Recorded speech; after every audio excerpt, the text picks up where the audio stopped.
প্রায় ২১ বছর পর অস্ট্রেলিয়ার বিপক্ষে ওয়ানডে ম্যাচ জিতল বাংলাদেশ। তাতে করে আইসিসি থেকে মিলল সুখবর। মোসাদ্দেক হোসেন সৈকতের ক্যারিয়ার সেরা ইনিংসের পর বল হাতে টাইগার বোলারদের দাপটে বোলিংয়ে কোণঠাসা অজিরা। ফলে সিরিজের প্রথম ম্যাচেই ঐতিহাসিক জয় তুলে নিল বাংলাদেশের ক্রিকেটাররা। সাথে এলো আইসিসি থেকে সুখবর, মিরপুরে ঘরে মাঠে অজিদের হারিয়ে তবে কি এমন সুখবর পেল বাংলাদেশ, সেটার বিস্তারিত প্রতিবেদনে। বিশ্ব চ্যাম্পিয়ন অস্ট্রেলিয়াকে হারিয়ে ওয়ানডে সিরিজ শুরু করলো বাংলাদেশ। প্রায় ২১ বছর পর মাইটি অজিদের বিপক্ষে জয়ের হাসি হাসলো লাল সবুজেরা। আর এই জয়ে আইসিসির কাছ থেকে আসলো বিরাট সুখবর। আইসিসির রেটিং পয়েন্ট বাড়ালো কয়েক ধাপ, ফলে আসন্ন ওয়ানডে বিশ্বকাপের পথটা আরো সুগম হলো লাল সবুজদের। আইসিসির র্যাঙ্কিং এ বেশ সুবিধাজনক স্থানে থেকেই শক্তিশালী অজিদের বিপক্ষে মাঠে নামে বাংলাদেশ।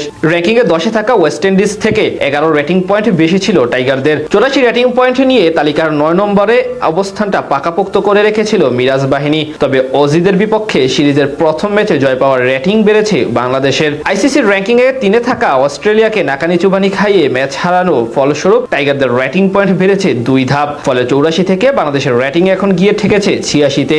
অন্যদিকে 106 রেটিং পয়েন্ট নিয়ে সিরিজ শুরু করা অস্ট্রেলিয়ার রেটিং কমে গিয়েছে 103-এ। তবে রেটিং পয়েন্ট উথাল পাতাল লাগলেও র্যাঙ্কিং এ পরিবর্তন আসেনি দুই দলের কারোই। যথারীতি বাংলাদেশের অবস্থান রয়ে গেছে 9 নম্বরে এবং অস্ট্রেলিয়ার অবস্থান থেকেছে 3-এই। এদিকে প্রথম ম্যাচেই 2 রেটিং পয়েন্ট বেড়ে যাওয়া বাংলাদেশের সামনে সুযোগ রয়েছে র্যাঙ্কিং এ উন্নতি করারও। তবে সেক্ষেত্রে অবশ্য বাংলাদেশকে সিরিজের বাকি দুটো ম্যাচেই জিততে হবে। অর্থাৎ বাংলাদেশ যদি নিজেদের ঘরের মাঠে অজিদের হোয়াইট ওয়াশ করে দেয়, তাহলে বাংলাদেশের রেটিং বেড়ে গিয়ে দাঁড়াবে 90-তে। আর তখনই কেবল আইসিসি র্যাঙ্কিং এ ইংল্যান্ডকে টপকে 8-এ উঠে আসবে টাইগাররা। এর আগে বছরের শুরুতেই টানা 2টি সিরিজ নিজেদের নামে করে নেয় মেহেদী হাসান মিরাজের দল। ঘরের মাঠে প্রথম পাকিস্তান ও পরে নিউজিল্যান্ডকে কোণঠাসা করে সিরিজ জয় পায় লাল সবুজের প্রতিনিধিরা।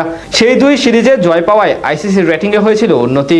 সেই সাথে আইসিসির র্যাঙ্কিং ও এক ধাপ উপরে উঠেছিল লাল সবুজেরা। আর এবার অজিদের বিপক্ষে ম্যাচ জয়ে রেটিং এ মিলেছে উন্নতি। এদিন বাংলাদেশের জয়ের ভিতটা গড়ে দিয়েছিলেন প্রায় 4 বছর পর জাতীয় দলে প্রত্যাবর্তন করা মোসাদ্দেক হোসেন সৈকত। আগে ব্যাট করতে নেমে শান্ত তামিমদের অর্ধশতকের পরও হুট করে যখন মিডল অর্ডারে ধস নামে, তখনই দলের হাল ধরেন এই তারকা ব্যাটার। নিজের প্রত্যাবর্তনের ম্যাচে হাঁকান দারুণ এক অর্ধশতক। দুর্দান্ত ব্যাটিং এ বাংলাদেশের রান পাহাড় গড়ার মূল কারিগর ছিলেন এই মোসাদ্দেকই। তার 70 বলে 86 রানের ইনিংসে ভর করে অস্ট্রেলিয়ার বিপক্ষে 284 রানের পাহাড় সম সংগ্রহ পায় বাংলাদেশ। জবাবে বল করতে নেমে প্রথম বলে উইকেট আদায় করে নেন তাসকিন আহমেদ। এরপর মুস্তাফিজ, নাহিদ রানারাও নিজেদের নামের পাশে একে একে উইকেট যোগ করেন। ফলে ম্যাচে বাংলাদেশের পক্ষে চলে আসে। শেষ পর্যন্ত ঘরের মাঠে অজিদের বিপক্ষে ঐতিহাসিক এক জয় নিয়েই মাঠ ছাড়ে লাল সবুজের প্রতিনিধিরা। সেই সাথে আইসিসি থেকেও এবার মিলল ব্যাটিং বাড়ানোর সুখবর।